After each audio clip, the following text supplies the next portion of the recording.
Blessed morning everyone, Luzon, Visayas at Mindanao, Philippines. Sa mapagpalang umaga po sa ating lahat.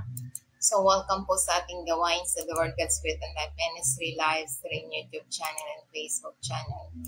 So sa mapagpalang umaga po sa ating founder ng The Word God Spirit and Life Ministry, kay Pastor Albert Islam, sa buong pamilya, lahat ng mga members, viewers, subscriber.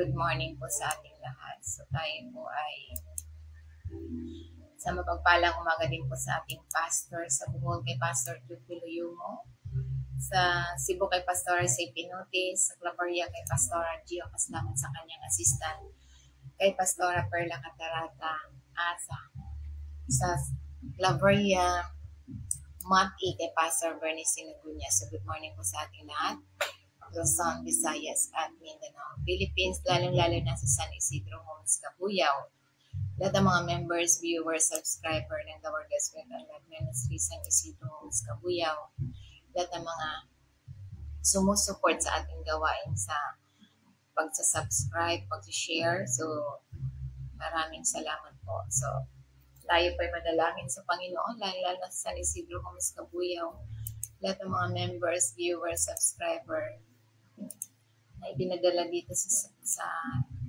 ating YouTube channel. So, good morning po sa ating lahat. So, tayo po manalangin sa Ama upang maihanda natin ang ating sarili sa magandang balita. Yes, good morning, Father God in heaven. Good morning, Lord Jesus. Good morning, Holy Spirit. We come to you in this beautiful days with abundant thanksgiving and praise in the name of Jesus Christ, with the power of the Holy Spirit. Father, thank you for the great new day with your unconditional love to efficiency, loving kindness, mercy, miraculous ways in our Lord, Father. Thank you, Father God, for giving us strength, courage, understanding, wisdom, knowledge, and Holy Spirit. You are the best teacher. We acknowledge and allow you to use my mouth to speak your words to every one of us. Salamat, Holy Spirit, sa mensahe na kailangan ng mga anak ng sino mang makatunin ay may buhay at pangyarihan. Thank you, Heavenly Father, sa trifold anointing to impart to me, to your servant, to destroy, to cancel, to rebuke all the works of our enemies, against principalities, against power, against the rulers of darkness of this world, against spiritual wickedness in high places, Satan, demons, evil spirit, spirit of witchcraft, spirit of sickness, spirit of poverty, spirit of anxiety, will destroy in the name of Jesus Christ of Nazareth. Ginagapos ka, Satan, evil spirit, na nagpapahirap sa mga tao ng Diyos kahirapan. Tinatalian kita at ibinabalik kita sa hadis na yung pinanggalingan. Lumayas ka, bumalik ka sa iyong pinanggalingan. 2,000 years ago nakalipas, your defeated enemies. Through the blood of Jesus Christ, ang linis at patawad sa lahat ng mga kasalanan sa katauhan, sa pamamagitan ng latay ng Panginoon Kristo, complete healing ang natanggap ng mga tao ng Diyos right now. Thank you, Father God. Thank you, Lord Jesus. Thank you, Holy Spirit. All the glory and honor belongs to you. In Jesus' name I pray. Amen. Praise the Lord. Purihin ang Panginoon. So good morning po sa atin. Sa isang mapagpalang umaga po sa ating lahat. So ano nga ba yung pagninilay-nilayan natin sa magandang balita?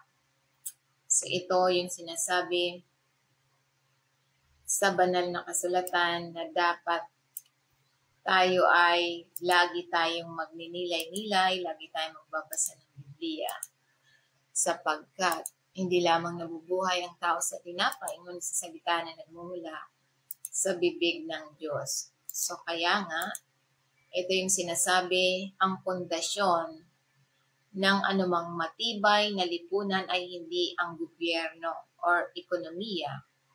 Ito ay ang tahanan. Itunuturo ng salita ng Diyos na kung ano ang mangyari sa loob ng ating sambahayan ay mahalaga sa langit. Bago tayo mangaral sa maraming tao, dapat tayong tayong matutong maglingkod sa ating mga mahal sa buhay. So kaya nga ito yung ating pagninilay-nilayan. Ano ang itinuturo sa atin ng Diyos tungkol sa pananagutan sa tahanan? So ito yung ating pagninilay-nilayan na magandang balita na sinasabi, tapat ba tayo sa ibinibigay ng Diyos sa atin na tahanan? Kung may sumunod sa iyong halimbawa sa tahanan, maaakit ba sila sa ating Panginoong Kristo. Kaya ito yung ating pagninilay-nilayan na magandang balita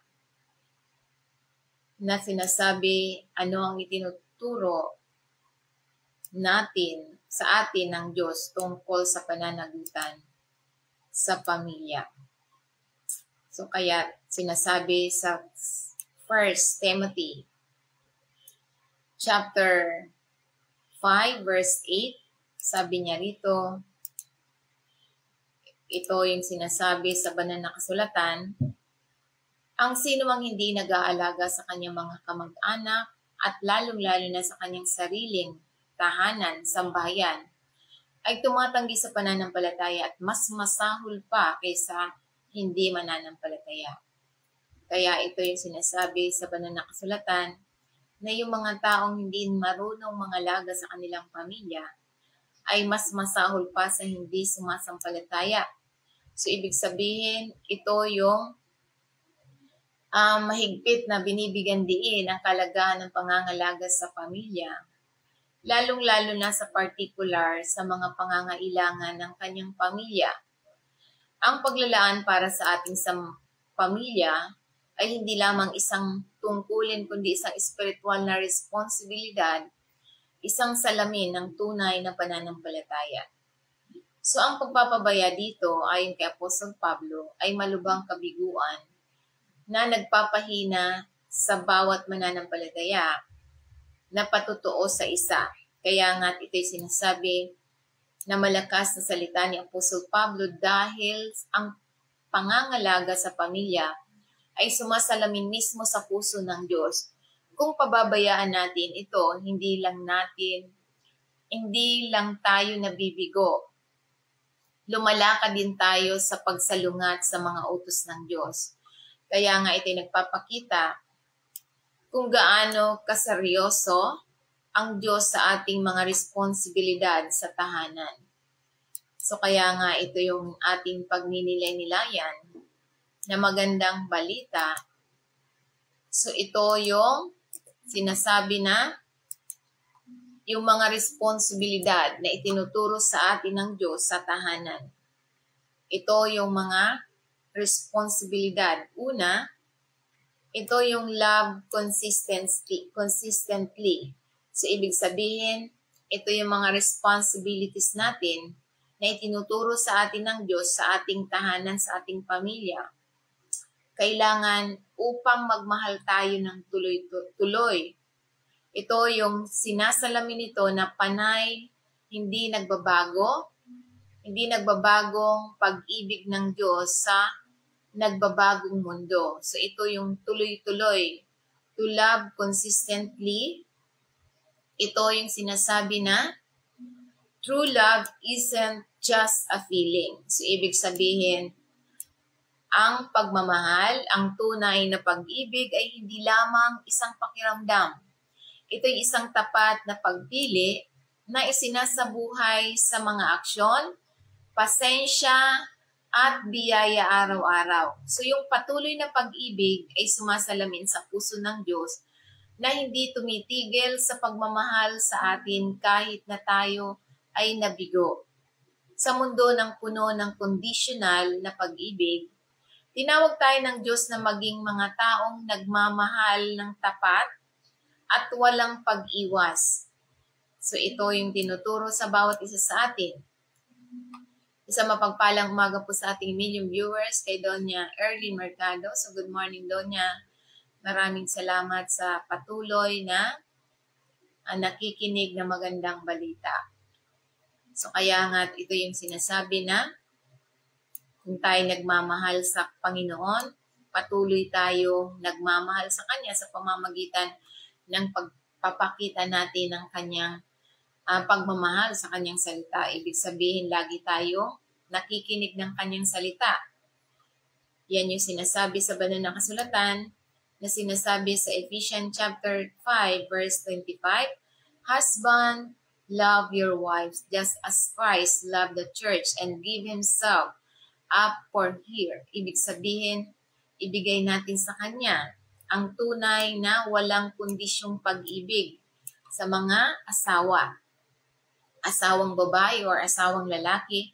So dapat nagtatakda ng mataas na banal na pambantayan para sa mga asawang lalaki. Ang mahalin ang kanilang mga asawa ng may katulad na walang pag-iimbot. Ito yung sakripisyo at walang kondisyong pag-ibig na ipinapakita sa atin ng Panginoon Kristo sa bawat mananampalataya. So ito yung isang panawagan ng mamuno, hindi sa pamamagitan ng domination, ngunit sa pamamagitan ng paglilingkod, pagpoprotekta at pangangalaga, pagpapahalaga. Kung paano inalay ng Panginoon Kristo ang kanyang buhay para sa atin, ang mga asawang lalaki ay dapat mag-alay din ng kanilang buhay sa pag-ibig para sa kanilang mga asawa. So kaya nga mga asawang lalaki, makinig kayo. So dapat minamahal ang asawa, hindi binubugbog. Minamahal ang asawa, sinusuportahan, hindi yung dinidiscourage. So kaya nga piliin ang asawa na kaya kang mahalin. Hindi lamang sa simula, dapat hanggang wakas na pagmamahal. Kaya sinasabi pa niya sa Titus chapter 2 verse 4, then they can urge the younger human to love their husband and children. Kung magkagayon ay maaari nilang hikayatin ang mga nakababatang babae na ibigin ng kanilang mga asawa at anak. So kapag tayo'y nagmamahal bilang lalaki sa ating mga asawa, ma-encourage natin yung kapwa mga babae na mahalin ang yung kanilang asawa, kanya-kanyang asawa. Ito'y bahagi ng tagubilin ni Apostol Pablo sa matatandang kababaihan ng sa simbahan na tinawag tayo magturo at gabayan ang mga nakababatang babae sa pamumuhay ng makadiyos, mapagmahal na buhay. So ang focus dito sa pagbuo ng matatag, nakasentro sa ating Panginoon Kristo na ang mga pamilya sa pamamagitan ng pagmamahal, pangangalaga, at sinasadyang mga relasyon. So itinatampok nito ang kalagahan ng discipleship at pangangalaga ng pananampalataya at pagmamahal sa tahanan. Kaya nga mahalaga ang sinasabi sa banal na kasulatan na ito yung responsibilidad natin na itinuturo sa atin ang tungkol sa pananagutan sa tahanan. Kaya nga ito yung sinasabi na ang pag-ibig hindi lamang isang pakiramdam, ito ay isang pang-araw-araw na pagpipilian na nagmamalasakit, magpapatawad, at maglilingkod. So yan yung pag-ibig sa ating mga asawang babae or asawang lalaki. Tayo'y may pagmamalasakit, pagpapatawad at paglilingkod. Ang tahanan ay dapat una sa lugar kung saan isinasabuhay ang pag-ibig ng Diyos. Tulad na lamang sa halimbawa ni Joseph. Si Joseph, he chose to love and mercy towards Mary, even in confusion. So kaya nga si Mary ay pinili pa rin mahalin ni Joseph sa kabila na hindi pa niya ito nagiging sa kanyang asawa. Ibig sabihin, hindi pa niya nagiging asawa, ngunit nabuntis na dahil sa banal na Espiritu ng Diyos. So kaya nga sinasabi sa Mateo 1 verse 19, sapagkat si Joseph na kanyang asawa ay tapat sa kautusan at gayon may ayaw niyang ilantad, siya ay kahihiyan ng madla. Naisip niyang hiwalayan siya ng tahimik. So kahit na ito yung sinasabi na si Joseph, inihayag ang katangian ni Joseph sa isang lalaking matuwid at mahabagin. Sa harap ng tilang hindi karapatan ni Mary, sinikap niyang gawin ang tama nang hindi sinasaktan si Mary. Ang kanyang desisyon ay nagpakita kung paano ang tunay na katuwiran ay nagbabalanse ng awa. At ito ay nagtatakda ng yugto para sa mas dakilang plano ng Diyos na mahayag sa pamamagitan ng pagsunod at biyaya. So kaya nga ito yung responsibilidad natin bilang asawang lalaki na mahalin ang asawang babae. Ibigay ang lahat pangangailangan at ituro sa mga bata ang pamamaraan ng Diyos, ang utos ng Diyos. Iyan yung responsibilidad ng mga lalaki.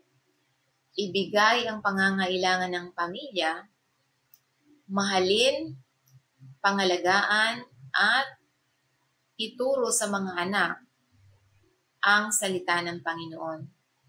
Kaya ano pa ang tinuturo sa atin? Ito yung sinasabi, ang responsibilidad natin sa ating tahanan na itinuturo ng Diyos ang pananagutan natin tungkol sa pananagutan natin sa tahanan. Ito yung to teach God word faithfully. So, ibig sabihin, upang turuan ang salita ng Diyos ng may katapatan, pangangasiwa sa katotohanan ng may integridad at kababaang loob at tapang. So, dapat ang itinuturo natin sa ating tahanan ay salita ng Diyos. Na ito yung pagtuturo ng salita ng Diyos ay isang sagradong tungkulin natin bilang mga mamamayan. Namumuno ka man sa isang paaralan ng Biblia, nagtuturo sa iyong mga anak, mangaral sa simbahan o nagbabahagi ng katotohanan ng isa't isa. Tinawag tayo ng Diyos na magturo hindi ng may opinyon o pagmamalaki, ngunit may katapatan sa banal na kasulatan na sa tulong ng banal na espiritu at isang pusong sumasalamin lamang sa katangian ng Panginoon Kristo. Kaya nga sinasabi niya sa Deuteronomy chapter 6 verse 6, sabi niya rito, "These commandments that I give you today are to be on your hearts." So, ibig sabihin, ang salita ng Diyos dapat rooted, na baon na sa ating puso. Verse 7, impress them on your children, talk about them when you sit at home and when you walk along the road, when you lie down and when you get up. So, ibig sabihin, sa lahat ng aspeto ng ating buhay, lagi nating bukang bibig ang salita ng Diyos. Pag-usapan ang salita ng Diyos, kahit nasa bahay ka, kapag naglalakad ka sa kalsada, kapag nakahiga ka, kapag bumabangon ka, ibig sabihin, walang tigil tayo ng kabunganga. Kaya nga, kahit nasabihan tayo, wala ka ng tigil kabunganga, nagsasawa na ako sa... So, mayroong ganun na nagsabi sa akin sa group chat, wala na raw akong katigil-tigil sa pagbubunganga ng salita ng Diyos. Kaya nga ito'y idinidiin ang kalagahan ng pagpapanatiling malapit sa salita ng Diyos, hindi lamang sa ating mga puso, kundi maging sa ating pang-araw-araw ng pakikipag-usap at buhay pampamilya. Ang pagtuturo sa mga bata tungkol sa Diyos ay hindi limitado sa formal na pagtuturo. Ito ay sinasadya upang isang natural, patuloy na bahagi ng pang-araw-araw na buhay. So ito ay isang panawagan ng isa buhay ang pananampalataya na tuloy-tuloy at sinasadya na hinuhubog ang susunod sa henerasyon na may katotohanan at pagmamahal. Kaya nga ito yung sinasabi, ikintal ang mga utos ng Diyos sa ating mga anak. Pag-usapan ang tungkol sa kanila kapag nakaupo tayo sa bahay. So lahat ng bahagi ng ating buhay, pag-uusapan natin ang salita ng Diyos. Kaya nga, huwag tayo magsawa. Kaya yung nagsabi sa akin na pagbukas niya ng group chat, nagbubunga nga na naman daw ako ng salita ng Diyos. So, purihin ang Panginoon dahil ito yung utos ng Diyos sa atin. Kaya nakakatuwa yung mga ganong nag-uusig sa atin. Ang mga magulang ay dapat pangunahing spiritual na pinuno, hindi mga pastor o paaralan lamang. So kaya nga ito yung hindi sinasabi, Ano pa ang tinuturo? Ang pagtuturo ng Biblia ay pang-araw-araw na buhay. Ito'y humuhubog sa mga pusong natatakot at nagmamahal sa Diyos. Kaya nga tulad na lamang sa halimbawa ni Eunice at ni Luis, they raised Timothy in sincere faith. So kaya nga mababasa natin yan sa 2 Timothy chapter 1 verse 5. Isang mapagpalang umaga po sa ating million viewers, Doña Arlene Mercado. Salamat sa 1 milyon. Thank you, Lord. Kaya nga sinasabi dito, ito'y naalala ko ang iyong tapat na pananampalataya na unang nabuhay sa iyong lola na si Lola Loida at ang iyong ina na si Eunice. At naniniwala ako na ngayon ay nabubuhay din sa iyo. So kaya nga't ito'y sinasabi sa banal na kasulatan na ito'y itinatampok ni Apostol Pablo. Ang kapangyarihan ng isang pamana ng pananampalataya na kinikilala niya kung paano ang tunay na taos-pusong pananampalataya ng lola ni Timothy na si Luis at ang kanyang ina na si Eunice ay humuhubog at nagpalaki ng sariling paniniwala ni Timothy. Na ipinapaalala nito sa atin na ang ating espiritual na impluwensya ay kadalasang nagsisimula sa tahanan, na ipinapasa sa pamamagitan ng halimbawa at pagtuturo ng mga nagmamahal sa atin. Kaya nga ito yung sinasabi na tayong kapwa parangalan ang pananampalataya ng mga nauna sa atin at mamuhunan din sa paglakad ng sumunod sa henerasyon kasama ng Panginoon. Kaya nga't ito yung sinasabi na ito yung ating responsibilidad sa ating mga tahanan, na ituro ang salita ng Panginoon sa ating tahanan. Ito yung responsibilidad na itinuturo sa atin ng Diyos sa tahanan. Kaya nga't mahalaga na tinuturuan natin ang ating mga anak, hindi lamang tayo, dapat lahat ng mga nasa tahanan natin, itinuturo natin ang salita ng Diyos. So dahil ito ang huhubog sa kanila upang sila ay magtagumpay, kaya nga't mahalaga ang pagiging responsible natin. Dahil ito yung ano yung itinuturo sa atin ng Diyos sa tahanan. Ito yung mga responsibilidad natin na itinuturo ng Diyos sa tahanan. Pangatlo, to work diligently and provide wisely. So ito yung pangatlo na upang magtrabaho ng masigasig at magbigay ng matalino, pagpaparangal sa Diyos sa pamamagitan ng tapat na pagsisikap at responsible na pangangalaga. So ito yung tinuturo sa atin ng Diyos sa tahanan, na maging responsible tayo. Kaya nga ito yung responsibilidad na itinuturo sa atin ng Diyos sa tahanan. Kaya sinasabi dito na pagpaparangal sa Diyos sa pamamagitan ng tapat na pagsisikap at responsibilidad sa pangangalaga. Work is not just a way to earn. So, ibig sabihin, ang trabaho ay hindi lamang isang paraan para kumita. Ito'y isang paraan ng pagsamba. Kaya kapag ginagawa natin ang ating trabaho, ano man ang trabaho natin at ginagawa natin, ito'y isang paraan ng pagsamba, lalong-lalo na ang lahat ng trabaho natin, ibinibigay natin sa Panginoon, ina-acknowledge natin ng Panginoon. Kapag masigasig tayong gumagawa at nagbibigay ng matalino, makikita natin ang ating sariling katangian, makikita natin ang sariling katangian ng Diyos. Makikita natin ang sariling katangian ng Diyos sa atin kapag ginagawa natin na yung ginagawa natin ay paraan ng pagsamba, na inaalay natin, ina-acknowledge natin ang Diyos. Tapat, maayos at pagbubukas palad. So tinawag tayo ng Diyos na iwasan ang katamaran. Itaguyod ang kahusayan at pamahalaan ang ibinibigay ng Diyos ng may karunungan at integridad. So kaya nga't sinasabi niya sa Proverbs 31 verse 21, siya ay nagbabantay sa mga gawain ng kanyang sambahayan at hindi kumakain ng tinapay ng katamaran.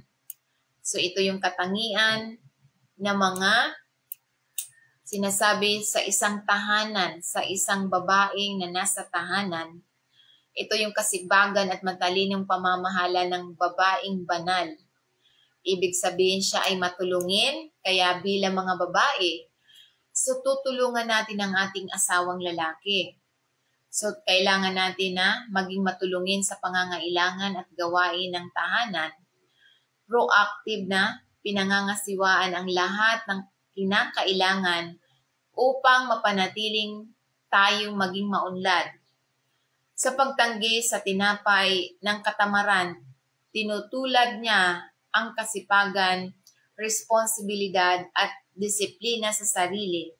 So ang katangiang nagpapala sa kanyang pamilya ay nagpapakita ng pusong nakatuon, kapwa sa paglilingkod at sa may layuning pangangasiwa sa kanyang oras at mapagkukunan.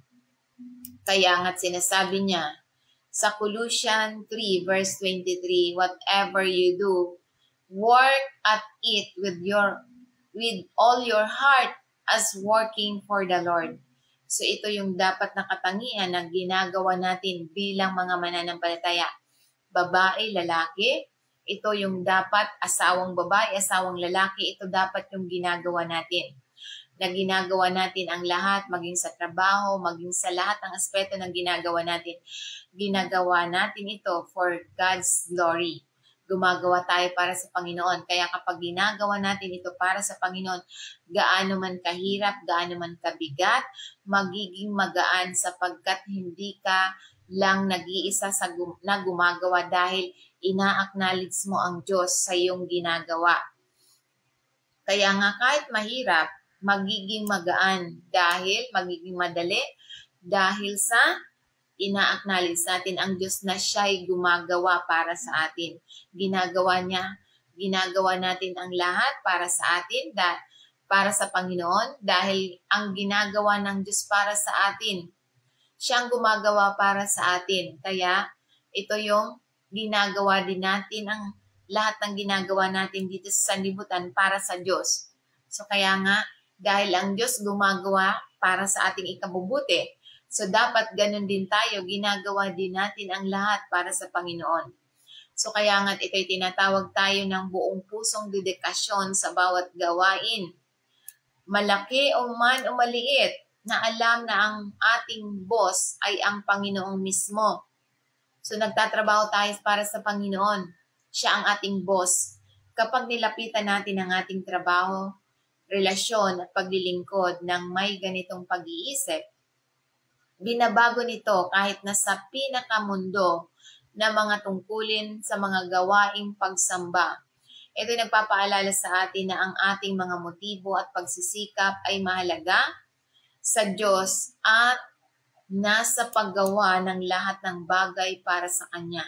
So kaya nga ang ginagawa natin para sa Diyos dahil ang ginagawa ng Diyos para sa atin.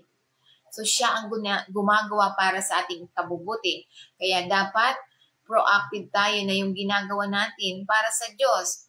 Pinaparangalan natin siya sa lahat at ipinapakita ang kanyang kahusayan sa ating pang-araw-araw na buhay. Kaya responsibility at home means being present, prepared, and productive. So, ibig sabihin yung responsibilidad natin sa ating tahanan, yung pananagutan natin sa ating tahanan dahil ito yung pananagutan natin sa ating tahanan ay nangangahulugan ng pagiging naroroon, handa, at productive. So, kaya nga't ito'y sinasabi na ito yung siya'y matalinong, maparaan at masipag. Tulad na lamang sa halimbawa sa Proverbs 31. na ang isang babae siya ay matalino, maparaan at masipag na tumutulong sa kanyang asawang lalaki. So kaya nga ito yung gawain na katangian na tayo ay sinasabi sa banal na kasulatan na ano yung tungkulin natin,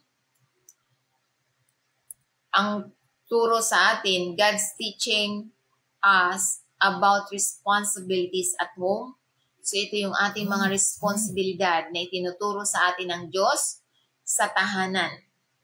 Kailangan pang-apat, kailangan to reflect Christ in our family.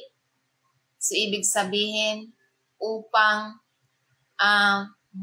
maaninag, reflect sa atin ang katangian ng ating Panginoon Jesucristo sa ating pamilya. So kailangan nating isabuhay ang salita ng Panginoon kung saan ito ang pinakamahalaga.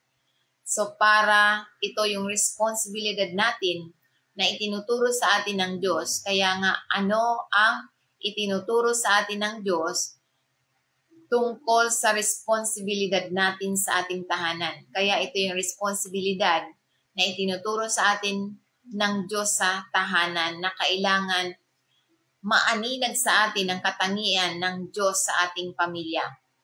So kaya nga isabuhay ang salita ng Diyos, ito yung pinakamahalaga sa tahanan. Kaya nga ang lagi nating pinapaalala na sinasabi sa banal na kasulatan, anuman yung ating ginagawa, natutulog, nagpapahinga, naglalakad, nagtatrabaho, salita ng Diyos ang ating ipinapahayag.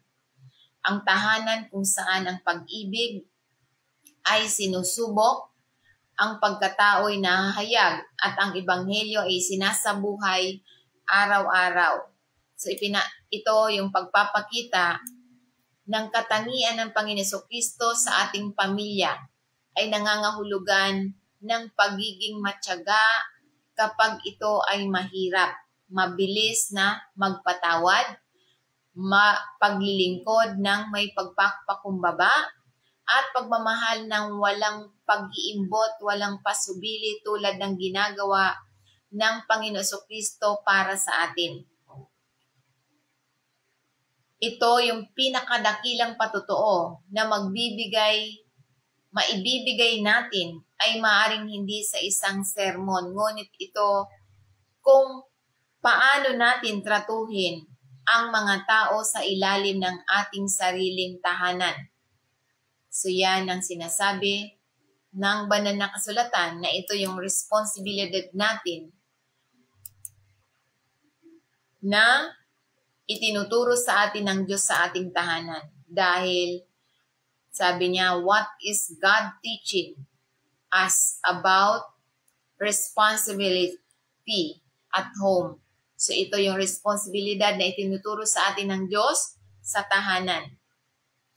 Sa mapagpalang umaga po sa ating million viewers, 2 million viewers, Doña Erlyn Mercado at Doña Chona Pagalan. So isang mapagpalang umaga po sa ating lahat. Maraming salamat po sa lahat ng million viewers. So yung ginagawa po natin, ito po ay recorded ng Panginoon. Kaya nga, pagpapala at tagumpay ang makakamtan natin. Kaya sinasabi dito, ito yung responsibilidad tulad na lamang ni Joshua, chapter 24, verse 15. Sabi niya rito, ngunit kung ang paglilingkod sa Panginoon ay tila hindi ninyo kanais-nais, piliin nga ninyo sa araw na ito kung sino ang inyong paglilingkuran. Kung ang mga Diyos ng pinaglilingkuran ng iyong mga ninuno sa dako roon sa Euphrates, so ito yung sinasabi na, o ang mga Diyos na mga Amoryo na kung saan ang lupain ng iyong tinitirhan. Ngunit tungkol sa akin at sa aking sambahayan, kami ay maglilingkod sa Panginoon. So kaya nga ito yung pagpapahayag ni Joshua ay hinahamon ang bayan ng Diyos na gumawa ng malinaw na pagpili kung sino ang kanilang paglilingkuran. Sinasalamin nito ang kanyang personal na pangako at pamumuno na buong tapang na nagsasabi anuman ang piliin ng iba, ang kanyang tahanan, ang kanyang pamilya at manatiling tapat sa Panginoon. Na ito'y patuloy na nagbibigay inspirasyon sa mga mananampalataya ngayon na tumatayong matatag sa kanilang devotion sa Panginoon. So yung pinili ni Joshua na maglingkod sa kanyang pamilya at sa Diyos ng tapat. Manatiling tapat ang kanyang pamilya sa paglilingkod sa Panginoon. Yan yung pinili ni Joshua. Kaya piliin natin na maging tapat tayo sa paglilingkod sa Panginoon, sapagkat kapag pinili natin ang tapat na paglilingkod sa Panginoon, tapat din niya tayong pakikinggan. So kaya nga ito'y sinasabi sa banal na kasulatan, sabi niya rito sa Mateo chapter 5 verse 16, let your light shine before others that they may glorify your Father in heaven. So kailangan tayo bilang mga nasa tahanan, tayo yung pinuno ng tahanan or tayo yung padre de pamilya or tayo yung ilaw ng tahanan, tayo'y magliliwanag sa ating pamilya. Ibig sabihin, tayo yung nagtuturo.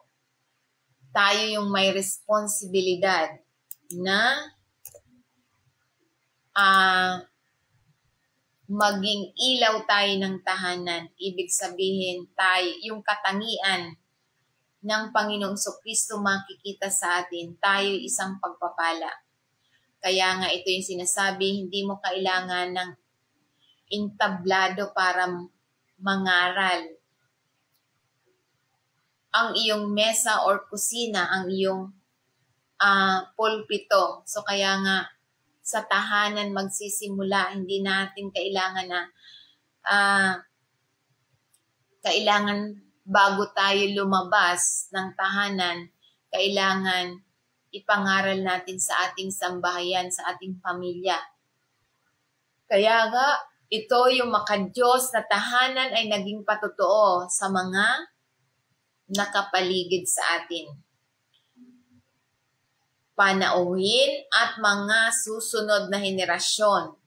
So kahit sa mga lahat ng nakakakilala sa atin, tulad na lamang sa halimbawa ni Cornelius, pinamunuan niya ang kanyang sambahayan sa Diyos at dinalaw silang lahat ng banal na espiritu.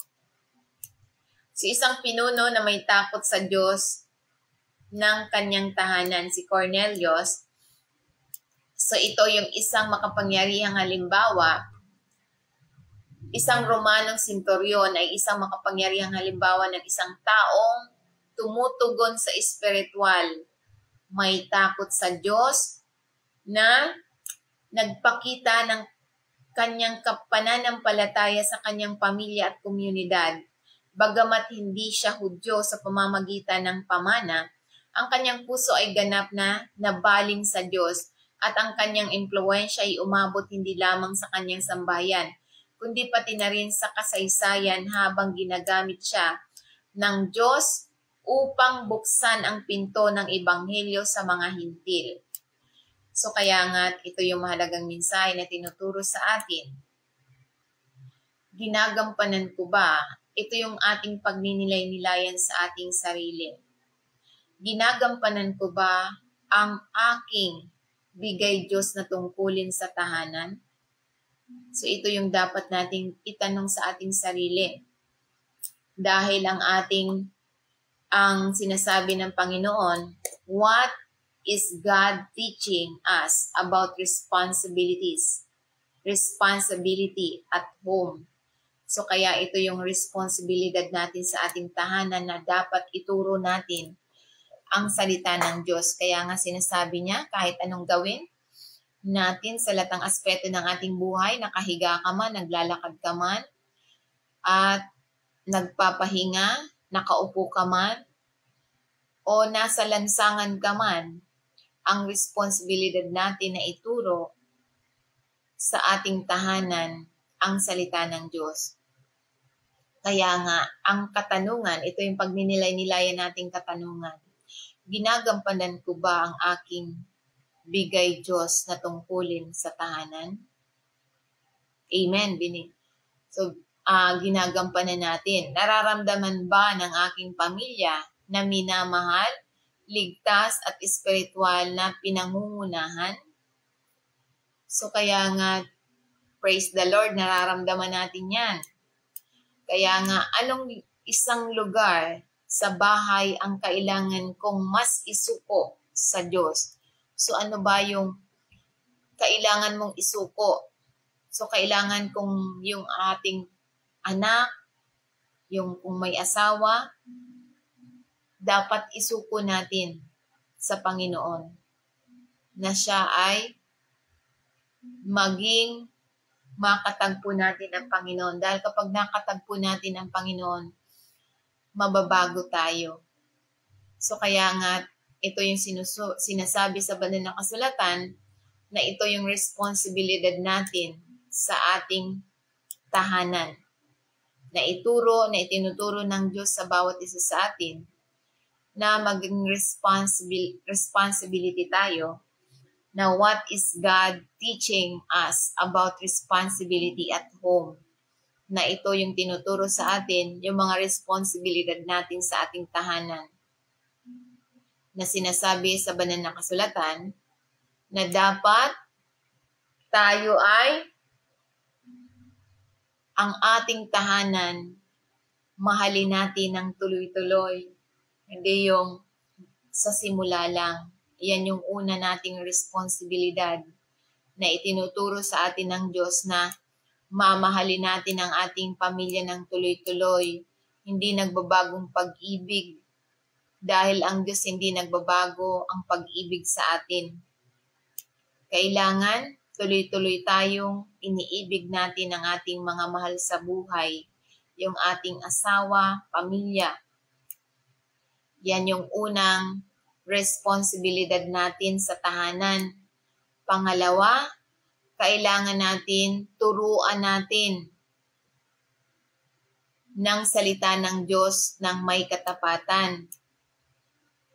So, ituro natin sa ating mga anak, sa ating pamilya, ang salita ng Diyos. Kaya nga bilang mga magulang, lalong-lalo na sa tatay, ang responsibilidad ng tatay, magmahal sa kanyang pamilya, mag-provide at magturo ng salita ng Diyos sa kanyang mga anak, sa kanyang tahanan. So yan yung unang responsibilidad. Yan yung responsibilidad ng tatay sa kanyang tahanan. Magmahal, mahalin ng tuloy-tuloy, hindi pansamantalang pagmamahal. Ituro ang salita ng Diyos. So kaya nga bilang mga asawang lalaki or mga lalaki, dapat may panahon sa salita ng Diyos dahil yan yung responsibilidad ng isang pamilya, isang magulang, isang ama, isang ina. So iyan yung sinasabi sa banal na kasulatan. Pangatlo, ito yung magtrabaho. Work diligently, maging masipag. Iyan yung tinuturo sa atin. Ito yung what is God teaching us about responsibility at home. Yan yung pangatlo. Pangatlo, kailangan nating magtrabaho ng masigasig at magbigay ng matalinong payo. Yan yung responsibilidad natin bilang nasa loob ng tahanan. Yan yung tinuturo sa atin ng Diyos upang hindi tayo maligaw.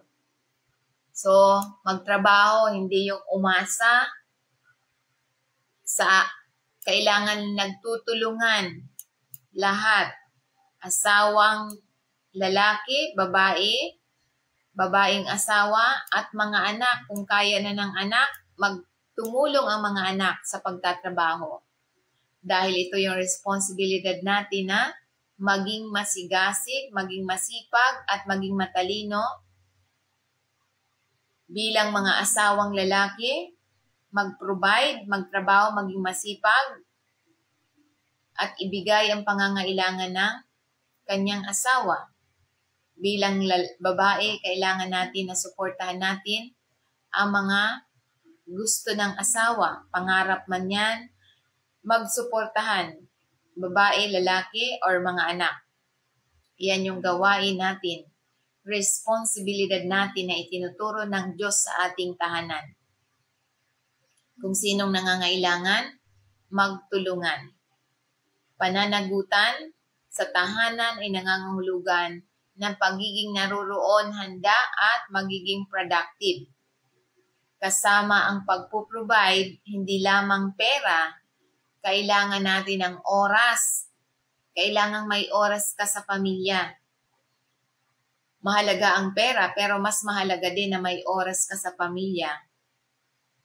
Katatagan at mga halimbawa na makikita sa atin. Amen. So yan yung responsibilidad na pangatlo. At yung pang-apat, kailangan natin na makita sa atin yung pagkakakilanlan ng Panginoon Jesucristo sa ating pamilya. Isabuhay ang Ebanghelyo kung saan ito ang pinakamahalaga sa lahat. Ito yung priority natin, ang lahat.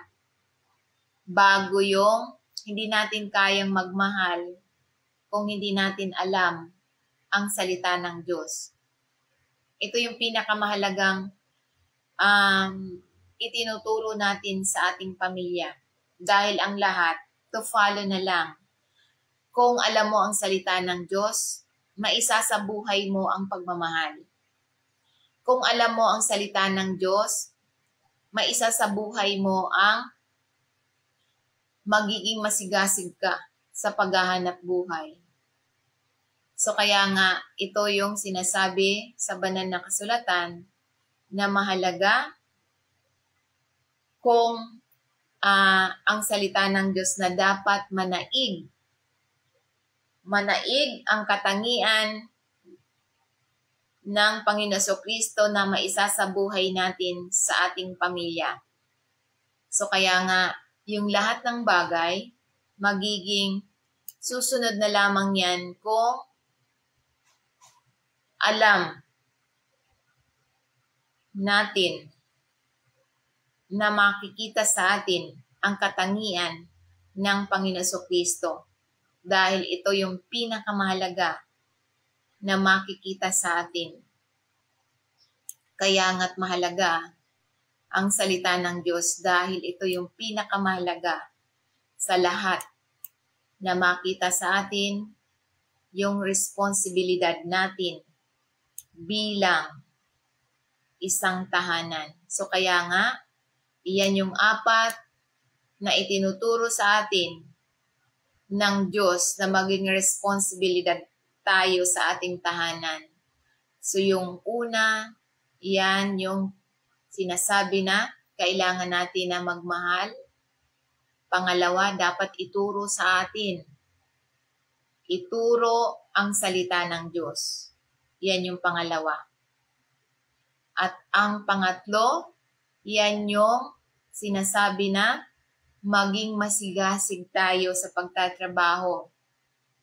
Maging masipag, maging matalino. At yung pang-apat, makikita sa atin ang katangian ng Panginoon Jesucristo dahil cover na ang lahat kapag nakita sa atin ang katangian ng Panginoon Jesucristo dahil naandyan na yung pagmamahal, kabaitan, katalinuhan, at pagiging masipag, pagiging mabait. So naandun na lahat.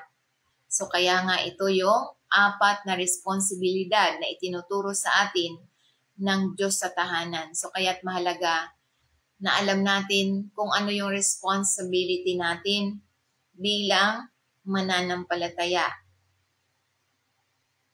Kaya nga't mahalaga na alam natin ang ating responsibilities. So kaya nga kung nais natin na manatili na tayo ay responsible, kailangan natin na magpasakop tayo sa Panginoon. Dahil ito yung sinasabi na gusto ng Panginoon na manatili tayong responsible sa ating tahanan. So hindi tayo mananatiling responsible sa ating tahanan kung hindi siya nakapasok sa ating buhay. So hindi tayo magiging tapat sa ating tahanan or magiging mapangaruga or mapangalaga sa ating tahanan kung wala siya sa buhay natin. Kaya nga ito lamang ang tanging paraan na tayo magpasakop sa Kanya sa pamamagitan ng panalangin. Dahil magkakaroon tayo ng responsibilidad sa ating tahanan na kaya nating gampanan ang responsibilidad natin sa ating tahanan kung ang Diyos ang nasa ating puso. Nasa ating puso't nasa ating isip, kaya magagampanan natin ang itinuturo ng Diyos sa atin na responsibility natin sa ating tahanan kung siya ang nasa ating puso't isipan. Sa pamamagitan nito, magagampanan natin ang ating responsibilidad sa ating tahanan kung siya ang nasa puso natin. Kaya gawin natin na isa puso't isa isip na siya lamang ang nagmamay-ari sa atin. So repeat after me, sundan po natin ang panalangin ito. Heavenly Father, alam kong pinaghiwalay ako sa aking kasalanan mula sa iyo. Salamat sa pagpapadala mo sa iyong bugtong na anak upang mamatay sa aking lugar at sa ikatlong araw ay muling nabuhay para sa aming lahat. Panginoong Hesus, kailangan kita, nagtitiwala ako, patawarin mo ako sa aking mga nagawang kasalanan. Sa isip, salita at sa gawa, salamat sa pagpapatawad mo sa aking mga kasalanan. Binubuksan ko ang pintuan ng aking buhay at inaanyayahan kita sa aking buhay bilang aking Panginoon at tagapagligtas. Salamat sa pagtanggap mo sa akin sa iwalang hanggang pamilya. Salamat ikaw po maghari sa trono ng aking buhay at isulat mo ang aking pangalan sa aklat ng buhay at mamuhay ako ayon sa iyong kalooban. Ito ang aking dalangin sa pangalan ni Jesus. Amen. Praise the Lord. Purihin ang Panginoon. So kaya nga, ito yung magandang mensahe na ipinahayag sa bawat isa sa atin. Maniwala po tayo, magagampanan po natin ang ating responsibilidad sa ating tahanan dahil ang Diyos na mismo ang ating katuwang. Siya na mismo ang kikilos sa atin dahil sa ating pananampalataya. Kaya mahalaga na lagi tayong ina-acknowledge natin ang Diyos dahil siya ang tumutulong sa atin upang magampanan natin ang ating tungkulin, ang ating responsibilidad. So tayo manalangin sa Panginoon. Yes, Father God, salamat Panginoon sa salitang ipinaalala mo sa bawat isa sa amin na yung mga responsibilidad na itinuturo mo sa amin sa bawat tahanan ng bawat mananampalataya. Salamat Panginoon sa iyong regalo sa tahanan at pamilya. Salamat Ama na lagi mo kaming tinutulungan na maging tapat sa maliit, sa pang-araw-araw na responsibilidad na ibinigay mo sa amin. Salamat Panginoon na laging mananatili ang pagmamahal, pamumuno at paglilingkod at maging huwaran ang Panginoon Jesucristo sa aming buhay na makita ang katangian ng Panginoon Jesucristo sa bawat pamilya. Salamat Panginoon na ang aming tahanan ay maging isang lugar kung saan ka naninirahan at kung saan ka nakikita ng iba. Salamat Panginoon na ipinagkakatiwala namin sa iyo ang aming pamilya. Salamat Panginoon na ikaw ang aming pundasyon ng aming pamilya. Salamat Panginoon sa tahanan na ipinagkaloob mo sa bawat isa.